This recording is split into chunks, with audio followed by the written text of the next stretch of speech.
Redmi का ये note 10 phone है। ठीक है, यूएसबी केबल लगाने से कोई भी करंट कंजप्शन नहीं हो रहा है। सीपीयू और यूएफएस के ऊपर काम हुआ है। किस तरीके से इतना सारा पेस्ट दिख रहा है इसके अंदर, देख सकते हो आप। पावर आईसी का जो आउटपुट वोल्टेज होता है वो वोल्टेज स्टेबल है या नहीं, हमें ये चेक करना। देखते हैं हमें कोई भी टीपी के ऊपर कुछ वोल्टेज मिल रही है नहीं मिल रही है। यहाँ पे 2 टीपी दिख रही है। हेलो फ्रेंड्स, कैसे हैं आप सब? आई होप आप लोग अच्छे होंगे। आज हम लोग देखने वाले हैं रेडमी का ये नोट 10 फ़ोन है। इसके अंदर प्रॉब्लम ये है, देखिए इसके अंदर पहले से काम हुआ है। ठीक है, ये डेड कंडीशन में आया हुआ है। दिखा देते हैं हम आपको इसमें क्या क्या काम हुआ है।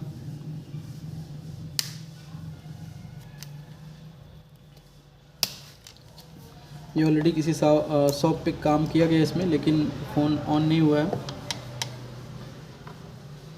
देखिए यूएसबी चार्जर दिख रहा है आपको यहाँ पे।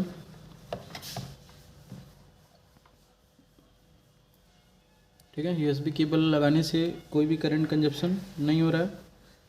बैटरी रिमूव कर लेते हैं, दोबारा से बैटरी इंसर्ट करता है। यहाँ पे कोई भी करंट कंजप्शन नहीं हो रहा है। ठीक है, चलिए इतना तो क्लियर है कि यूएसबी चार्जर में कोई करंट नहीं कंज्यूम कर रहा है। हम यहाँ पे चेक कर सकते हैं इसकी वी बस की एंट्री हो रही है नहीं, तो वो तो चलिए बात की बात है। बोर्ड का कंडीशन हम आपको एक बार दिखा देते हैं क्या कंडीशन है। ठीक है, यहाँ पे देखिए सीपीयू और यूएफएस के ऊपर काम हुआ है। ठीक है, हम आपको माइक्रोस्कोप के अंदर दिखा देते हैं।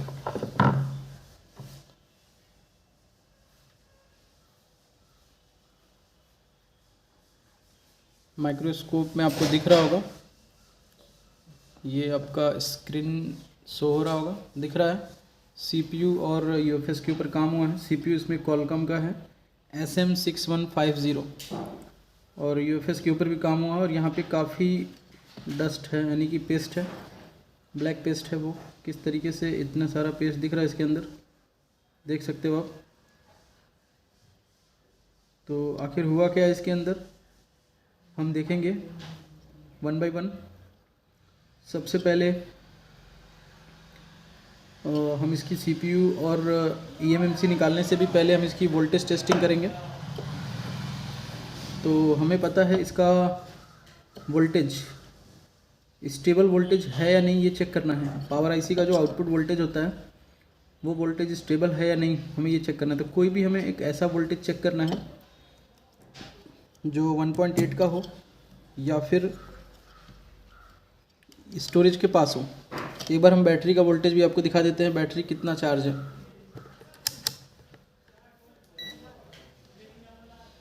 तो बैटरी की वोल्टेज चेक कर लेते हैं।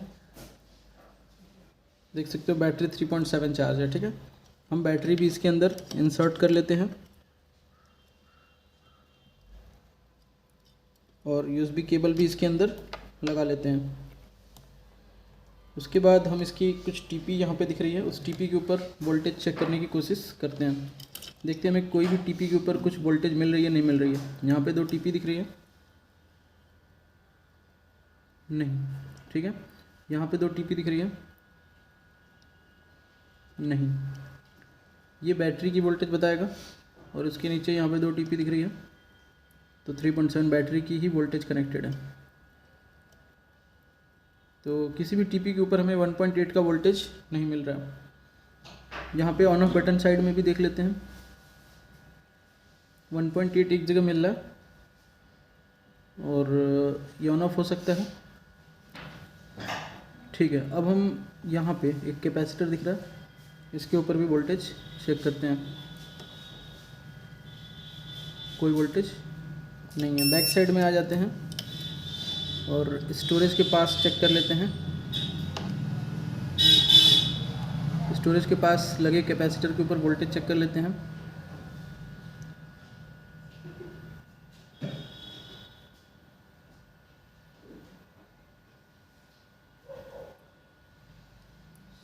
तो यहाँ पे हमें ऐसा मिल रहा है कि किसी भी कैपेसिटर के ऊपर कोई भी वोल्टेज में प्राप्त नहीं हो रहा है। फिलहाल बहुत ही लो वोल्टेज, यानी 0.2 0.1 ऐसा वोल्टेज दिख रहा है। जबकि यहाँ पे ज़रूर कोई ना कोई कैपेसिटर पे हमें 1.8 या फिर 2 वोल्ट की समथिंग वोल्टेज मिलना चाहिए, 2.8। तो ऐसा कोई वोल्टेज यहाँ पे प्राप्त नहीं हो रहा है, यानी कि हमें यहाँ पे ये आइडिया लग चुका है कि इसके अंदर वोल्टेज ड्रॉप का केस है। इसके अंदर जो केस है वो वोल्टेज ड्रॉप का है। एक बार हम ये भी कंफर्म कर लेते हैं वी बस जो है इसके अंदर एंट्री हो रहा है नहीं हो रहा है। वी बस की जो वोल्टेज है वो इसके अंदर एंट्री कर रही है नहीं कर रही है। तो यहाँ पे हल्का सा स्क्रैच डालेंगे हम और अब चेक करेंगे, हो रही है, ठीक है, 5.2 वोल्टेज। यानी कि इसके अंदर वोल्टेज की एंट्री तो हो रही है लेकिन इसका आउटपुट वोल्टेज जो है नहीं बन रहा है, पावर आईसी का आउटपुट वोल्टेज नहीं बन रहा है। इसीलिए ऐसा हो रहा है, यूएसबी चार्जर में कोई करंट कंज्यूम नहीं कर रहा है। तो इस कंडीशन में हमें सबसे पहले काम करना होगा, सीपीयू और यूएफएस को हटाना पड़ेगा और उसके बाद हम इसकी वोल्टेज को चेक करेंगे। तो चलिए इसकी सीपीयू और यूएफएस को हम हटा लेते हैं और बोर्ड की थोड़ी क्लीनिंग भी कर लेते हैं, क्योंकि यहाँ पे काफ़ी ज़्यादा पेस्टेड है ये, ठीक है। तो इसकी क्लीनिंग भी हम कर लेंगे और इसकी सील्ड भी हम हटा सकते हैं हीट करके। तो इसे हम कर लेते हैं।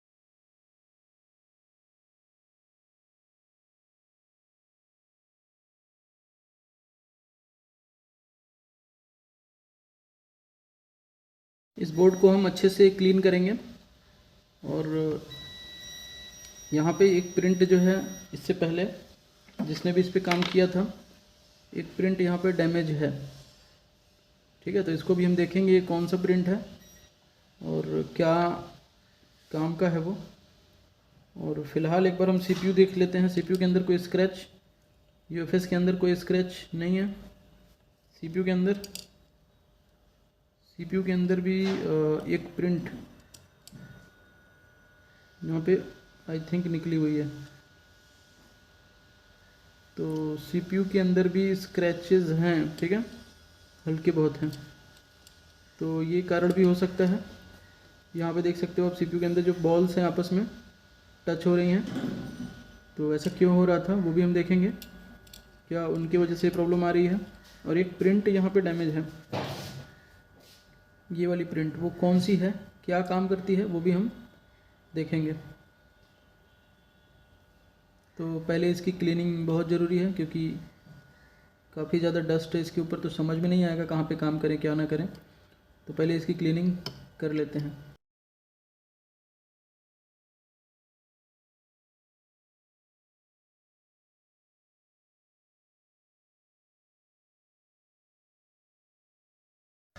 एक बार हम इसकी वोल्टेज पहले चेक कर लेते हैं, फिर बाकी की क्लीनिंग भी करेंगे, क्योंकि ये जो डस्ट है ये केवल पेस्ट है, तो ये इजीली रिमूव हो भी जाएगा।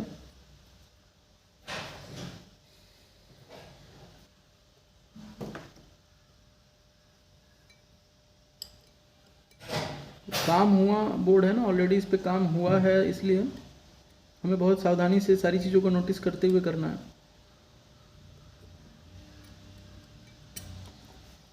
यहाँ पे जो प्रिंट डैमेज हुई है ये क्या है, ये मुझे पता करना पड़ेगा।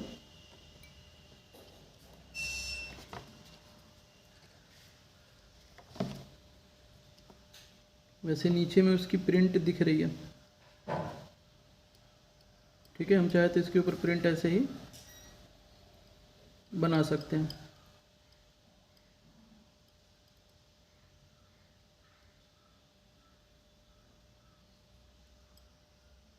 ठीक है, वो उसके ऊपर प्रिंट ऐसे ही बना लिया जाएगा।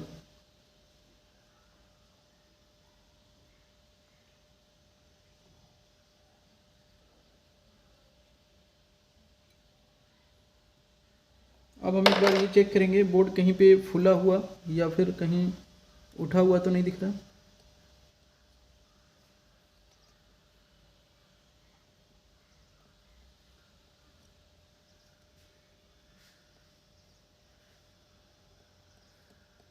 फ़िलहाल ऐसा नहीं दिख रहा। चलिए अब हम चेक करेंगे वोल्टेज इसकी। 1.8 की कोई वोल्टेज या 2.8 की कोई वोल्टेज फ्लैक्चुएशन में आ रही है नहीं आ रही है। तो बैटरी और यूएसबी केबल हम इसके अंदर लगा लेते हैं और स्टोरेज चिप के पास हमें वोल्टेज चेक करनी है।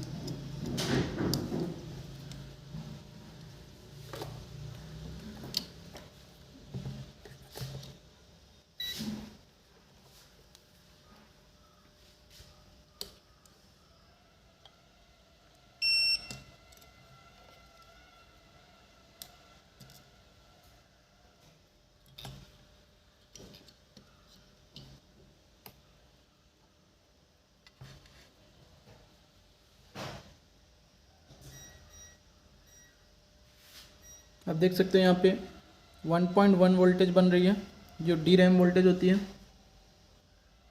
यहाँ पे भी बन रही है।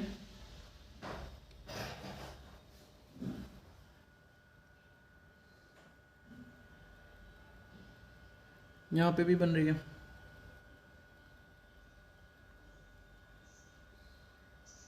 यहाँ पे 1.8 भी बन रही है और ये स्टेबल बन रही है। नहीं, फ्लैक्चुएशन है, ठीक है। थोड़ी देर में फ्लैक्चुएशन हो रहा है, देखिए हो रहा है ना फ्लैक्चुएशन, थोड़ी देर में हो रहा है।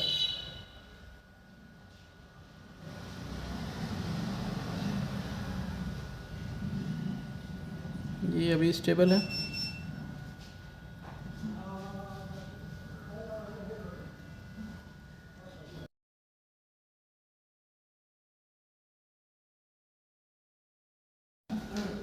जीरो 0.5 ये भी स्टेबल है।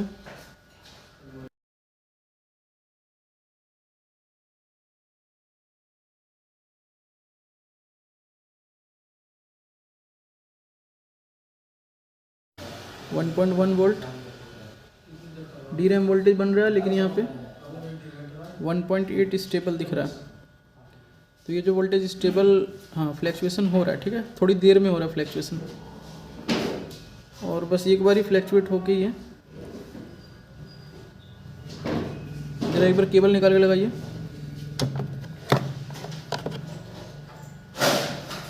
वन 1.8 आया।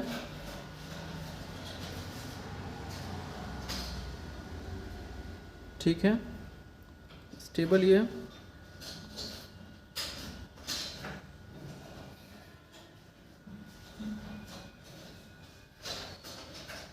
ठीक है, ये वोल्टेज स्टेबल है, जबकि इसको फ्लैक्चुएशन में होना चाहिए। तो इसके अंदर स्टेबल क्यों आ रहा है ये?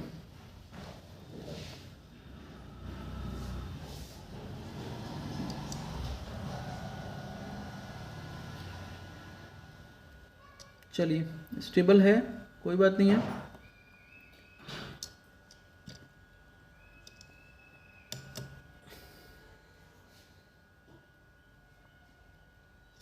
हम इसको एक बार विथ बैटरी भी चेक करते हैं। बैटरी निकल गई है। ये बोर्ड को उल्टा करने पे बैटरी निकल जा रही है। इसको हम कनेक्ट करते हैं और उसके बाद चेक करते हैं विथ बैटरी।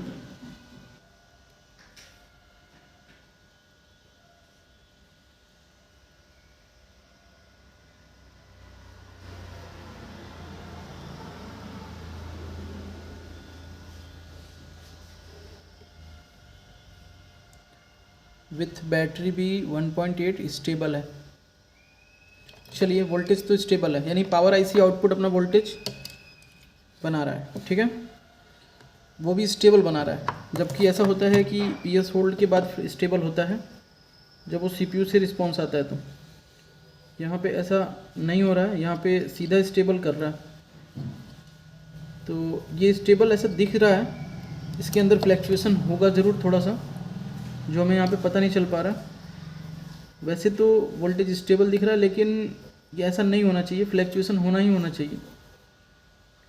फ़िलहाल के लिए यहाँ पे एक बार हमें ये करना पड़ेगा, इसका सीपीयू को रिवॉल्व करके लगाना पड़ेगा और ये देखना पड़ेगा वोल्टेज स्टेबल के साथ पोर्ट बन रहा नहीं बन रहा सीपीयू का। क्योंकि वोल्टेज स्टेबल तो है ही, सीपीयू लगाने के बाद भी स्टेबल होना चाहिए और पोर्ट भी बनना चाहिए। ठीक है, तो चलिए इसकी सीपीयू लगाते हैं और साथ ही साथ यहाँ पे जो प्रिंट टूटी हुई है उसको भी जंपर करेंगे।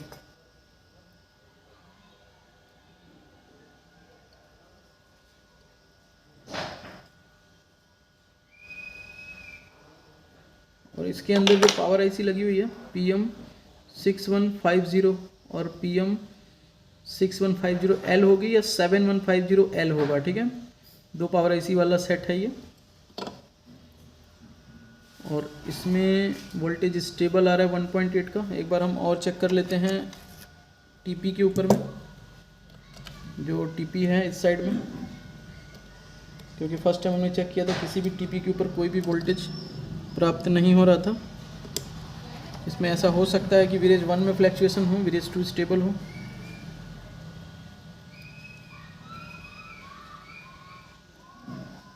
केबल इंसर्ट कर लेते हैं।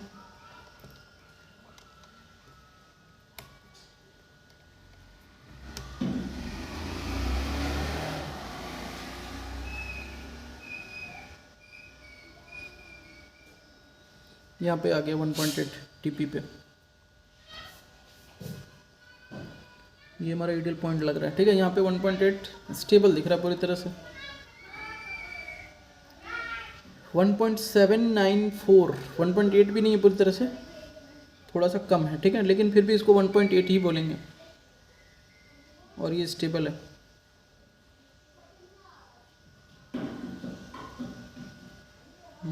ठीक है, बैक साइड में अगर हम इस कॉइल के ऊपर भी चेक करें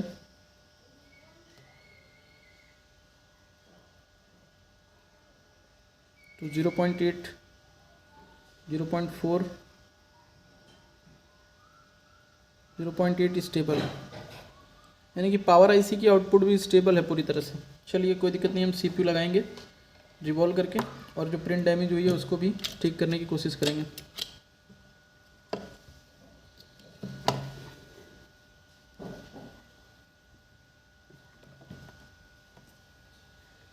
सीपीयू लगाने के बाद वोल्टेज स्टेबल ही रहना चाहिए,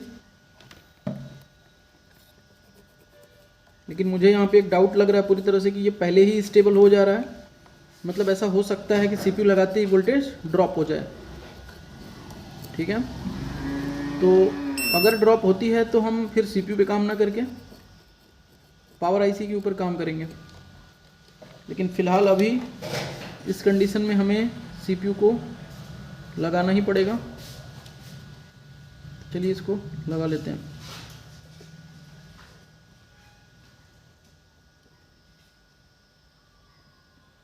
माइक्रो जंपर यहाँ पे यूज़ करेंगे और मास्किंग भी करेंगे इसका, क्योंकि जो प्रिंट टूटी हुई है वो एनसी तो नहीं है।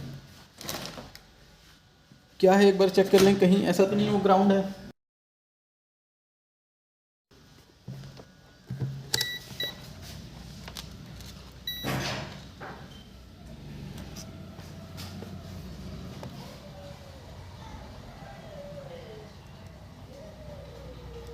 नहीं, ग्राउंड तो नहीं है। क्या रीडिंग है कहीं से? रीडिंग भी नहीं आ रही है ये वाली पिन के ऊपर।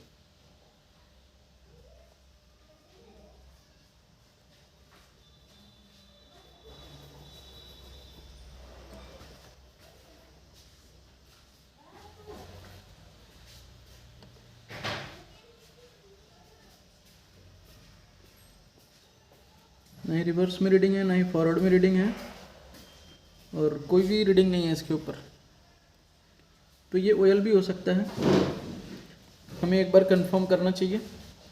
वैसे तो ये जो फ़ोन है Redmi Note 10, इसको हम एक बार देखते हैं। बोर्नियो के अंदर इसका डेटा अवेलेबल है या नहीं।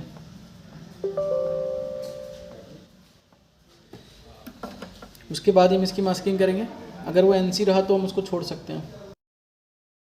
और हमें सीपीयू भी क्लीन कर लेना है। सीपीयू के ऊपर भी स्क्रैचेस दिख रही है।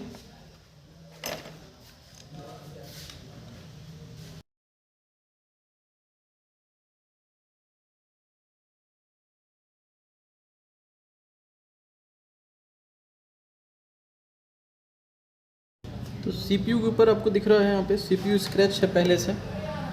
इस पर जिसने भी इससे पहले काम किया है वो सीपीयू को स्क्रैच कर दिया है। वैसे तो ये सीपीयू बहुत ही जल्दी स्क्रैच पड़ता है सीपीयू के ऊपर, और जिसने भी इसमें काम किया है पूरी तरह से इसको देखिए यहाँ पे ये पिनें आपस में सट गई हैं, और ये एक कारण हो सकता है जिसकी वजह से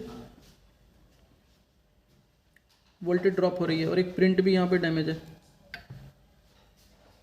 सीपीयू की एक प्रिंट भी यहाँ पे डैमेज है जो बगल में ही है इसकी प्रिंट।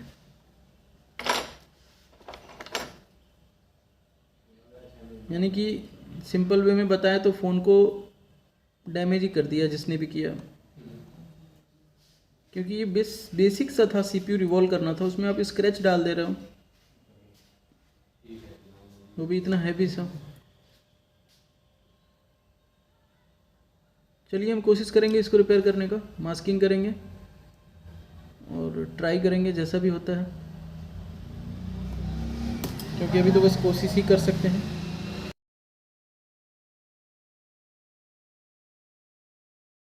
तो चलिए इसकी पहले मास्किंग कर लेते हैं और बोर्नियो में देखते हैं कोई डेटा इसका मिलता है तो बिटमैप से उसकी जो प्रिंट टूटी हुई है वो भी देख लेंगे।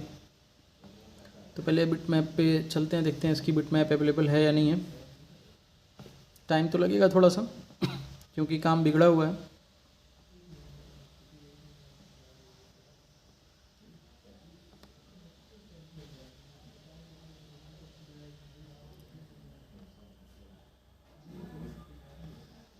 नोट 10 का यहाँ पे दिख रहा है एक बोर्ड, ओपन करते हैं देखते हैं किस टाइप का है ये।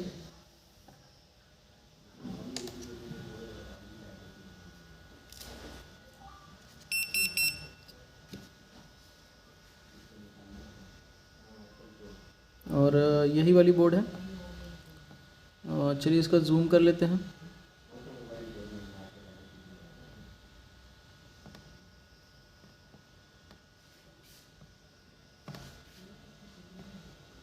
अगर ऊपर से हम देखें कौन सी बॉल टूटी हुई है, 4th नंबर की बॉल टूटी हुई है, 1 2 3 4 ये वाली बॉल।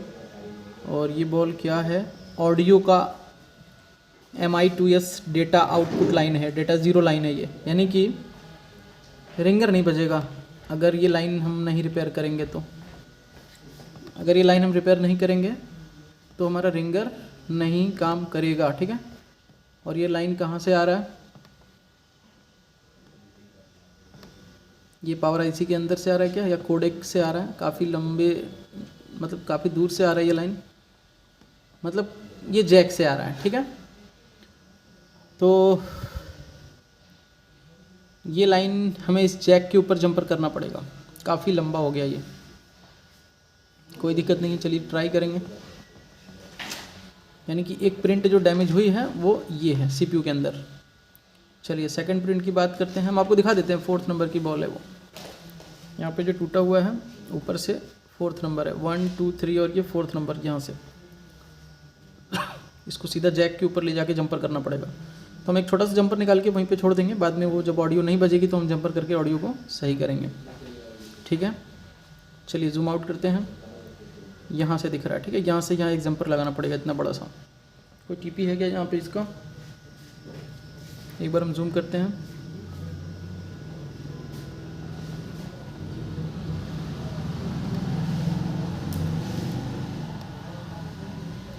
यहाँ पे कोई टीपी टाइप का अगर ऐसा है तो यहाँ से भी हम स्क्रैच करके ऐड कर सकते हैं। नहीं, ऐसा कुछ नहीं है, टीपी है। एक बार हम बोर्ड को देख लेते हैं थोड़ा सा, कुछ भी यहाँ पे पॉइंटर हो तो स्क्रैच करके कर सकते हैं।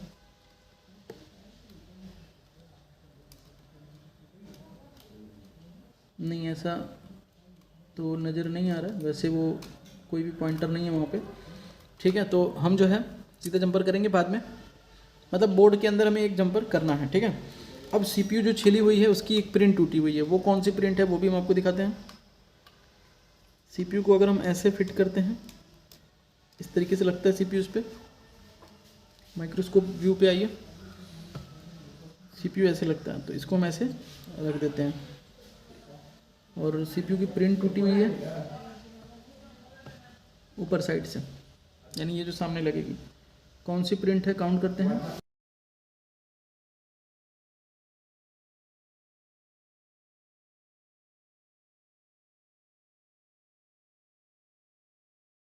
1 2 3 4 5 6 वाले में थर्ड बॉल, 1 2 3 4 5 6 वाले में 1 2 3 ये वाली बॉल, ठीक है। ये वाली बॉल हमें यहाँ पे कनेक्ट होगी जो प्रिंट टूटी हुई है, ठीक है।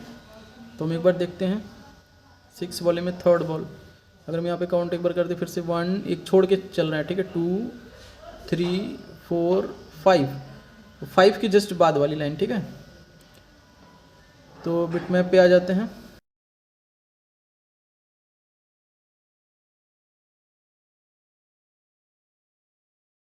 वन टू थ्री फोर 5 के जस्ट बाद ये 1 2 3 ये वाली बॉल। इसका नाम क्या है, डब्लू लैन चैनल 0 कमांड डेटा, यानी कि वाईफाई भी नहीं चलेगा, ठीक है।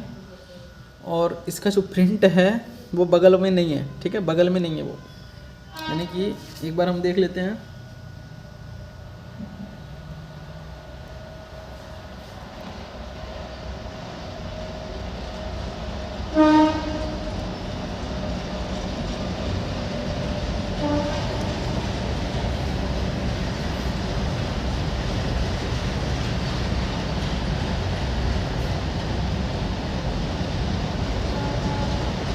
यानी कि अगर ऐसा हो गया तो ये वाईफाई गया, क्योंकि देखो ये कनेक्टिविटी सीपीयू से आनी चाहिए, अगर सीपीयू के अंदर से ही तोड़ दिया तो ख़त्म। तो यहीं पे दिख रहा है छोटा सा,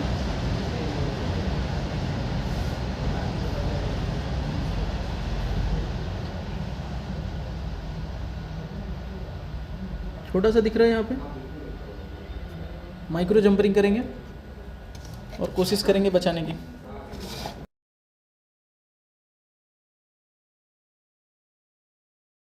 चलिए ये प्रिंट यहीं पे शायद यही है, हाँ यही है, ठीक है। इसके ऊपर हम जंपर लगा देंगे, वाईफाई वाली ये है और बोर्ड के अंदर जो टूटा हुआ है वो ऑडियो वाली है, ठीक है। दोनों पे जंपर लगाना पड़ेगा और सीपीयू को भी हमें ठीक करना पड़ेगा, क्योंकि देखो सीपीयू का कंडीशन क्या है।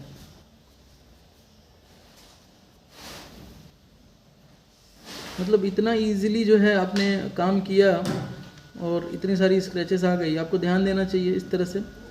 चलिए मास्किंग करते हैं इसके ऊपर और यूवी लाइट से इसको हम हार्ड कर लेंगे।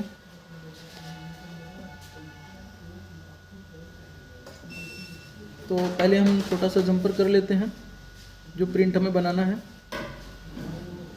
उसके बाद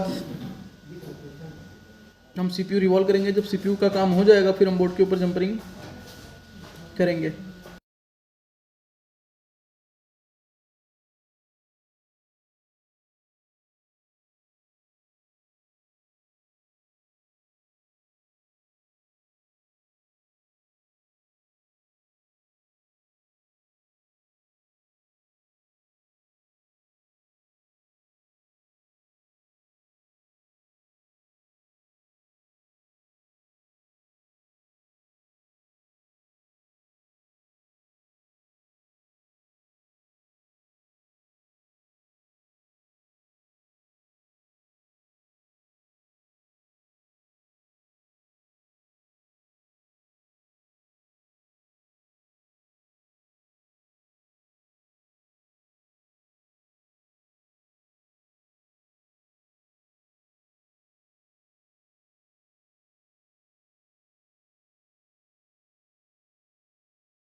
तो यहाँ पे जो है CPU को रिवॉल्व कर लिया है, मास्किंग काफ़ी करना पड़ा है उसमें। अब हम CPU को लगाएंगे।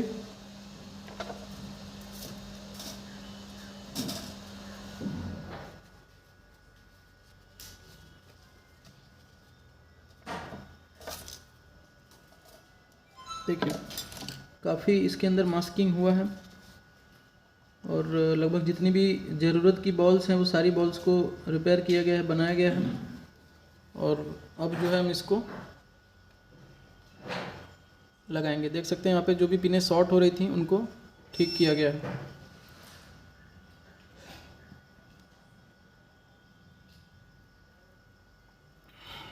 ठीक है, अब हम इसको लगाएंगे और देखते हैं यहाँ पे लगाने के बाद वोल्टेज ड्रॉप होता है या स्टेबल ही रहता है। अगर वोल्टेज ड्रॉप हो जाती है तो CPU ख़त्म, और अगर स्टेबल ही रहता है और PC पर पोर्ट बन जाता है तो हम UFS चिप को लगा देंगे।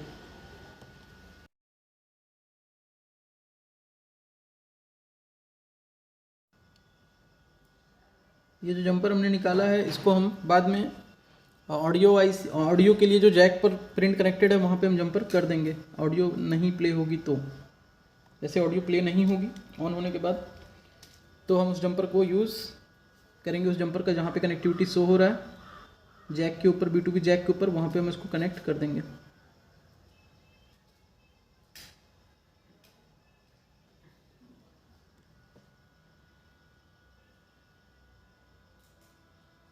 ठीक है, फिलहाल हम IC को लगाते हैं, रिवॉल्व हो चुकी है।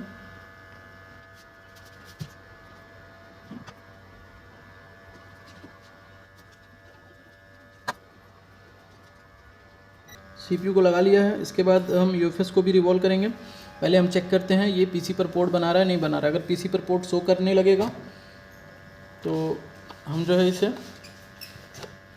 स्टोरेज को लगाएंगे, फ़ोन ऑन होना चाहिए। उसके बाद हम ऑडियो IC का जंपर भी कर लेंगे। मतलब ऑडियो की जो I2C लाइन यानी कि SPI लाइन कटी हुई है डेटा 0 वाली, उसको हम कनेक्ट कर लेंगे। वाईफाई वाली जो पिन डिस्कनेक्ट हुई थी CPU के अंदर, उसकी जंपरिंग हमने ऑलरेडी कर ही ली है CPU में ही, क्योंकि वो CPU के अंदर से ही प्रिंट टूटी हुई थी और जस्ट वहीं पे उसका प्रिंट मिल गया हमें, तो उसका जंपर हम वहीं पे कर दिए। दो प्रिंट इसके अंदर डैमेज थी और CPU पे बहुत सारे स्क्रैचेस थे।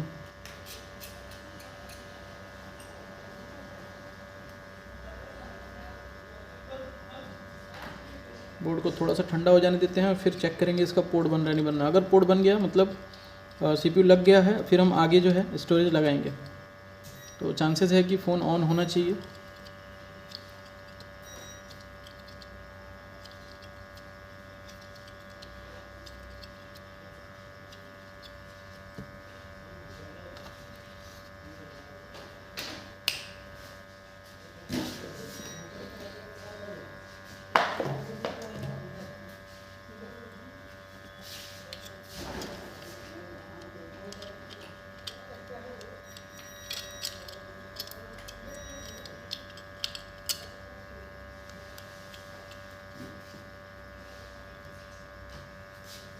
इसको हम PC से एक बार कनेक्ट करते हैं।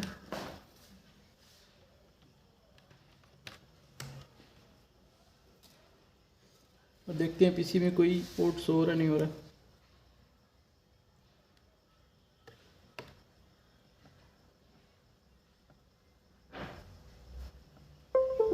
आई थिंक PC पर पोर्ट शो हुआ है क्योंकि PC में से साउंड आई है। एक बार हम डिवाइस मैनेजर ओपन करके आपको दिखा भी देते हैं कौन सा पोर्ट आया हुआ है। ये देखिए कॉमन पोर्ट में यहाँ पे QD लोडर पोर्ट आ चुका है, यानी कि CPU अभी हो सकता है कि बचा हुआ है। ठीक है, तो चलिए इसकी स्टोरेज को भी रिवॉल्व कर लेते हैं और उसके बाद हम आपको दिखाते हैं। स्टोरेज रिवॉल्व करके भी हम इसमें लगाएंगे, उसके बाद हम देखते हैं फ़ोन ऑन होता है नहीं होता। तो ये इसका UFS है, इसको रिवॉल्व कर लेते हैं।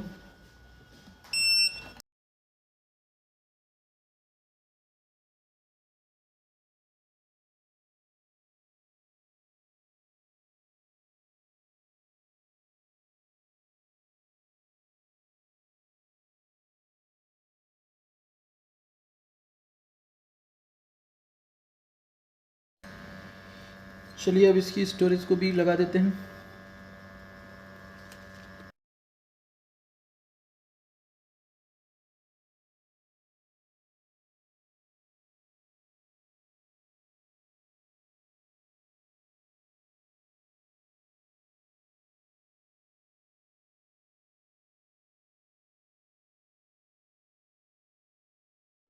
तो विदाउट सीपीयू और ईएमएमसी हमने चेक किया, इसका आउटपुट वोल्टेजेस बन रहा था। फिर सीपीयू के अंदर काफ़ी स्क्रैच था, उसको ठीक किया। जहाँ पर भी जंपरिंग करना था वहाँ जंपर किया। सीपीयू के अंदर एक प्रिंट टूटी हुई थी, उसको ठीक किया। उसके बाद यूएफएस को रिवॉल्व किया और लगा दिया सीपीयू के पोर्ट बनने के बाद। ठीक है, अब देखते हैं फ़ोन का क्या कंडीशन है, फ़ोन ऑन होता है या नहीं होता है। ठीक है,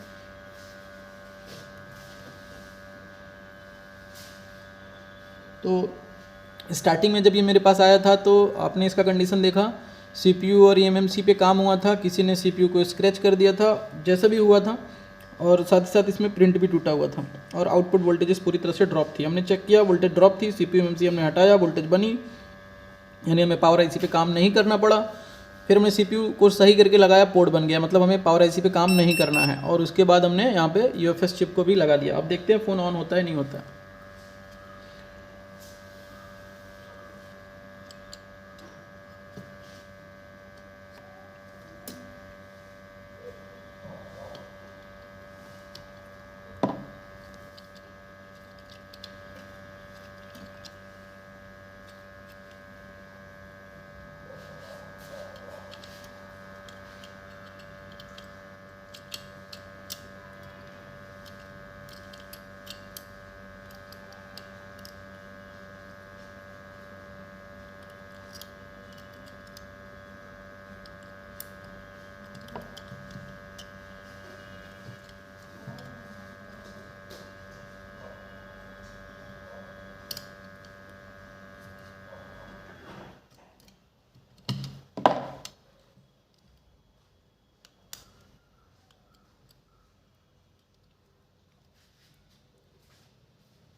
देखिए फ़ोन ऑन हो गया। ठीक है, यानी कि इसके अंदर जो सीपीयू स्क्रैच हुई थी उसके वजह से ये फ़ोन डेड हुआ था, और जिसने भी किया था उनका हैंड स्किल प्रॉब्लम रहा होगा, जिसकी वजह से ये फ़ोन रिपेयर नहीं हो पाया था।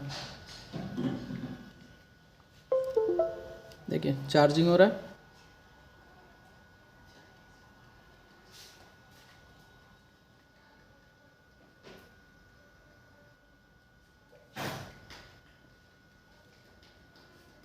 और देखो ये ऑन होने के बाद ये ऑन ऑफ की जो है, आई थिंक इसका ऑन ऑफ की वर्क नहीं कर रहा है। ठीक है, तो इसकी ऑन ऑफ की लाइन को रिपेयर करना पड़ेगा, और यही कारण है कि इसके अंदर वोल्टेजेस शायद स्टेबल थी, कंटिन्यूस स्टेबल थी। तो पहले हम इसके ऑन ऑफ की को भी समझेंगे और उसको भी रिपेयर करेंगे। लेकिन फ़िलहाल में अभी फ़ोन जो है, अब देख सकते हो चार्जिंग कर रहा है। ठीक है, और इसको हमने पीसी से कनेक्ट किया है, तो ये चार्ज तो नहीं दिखाएगा, एम्पियर वगैरह तो अभी नहीं देख सकते क्योंकि हमने इसको पीसी से कनेक्ट किया और पीसी में ये ऐसा दिखा रहा है। ठीक है, मैं एक बार फिर से ट्राई करता हूँ ऑन ऑफ की।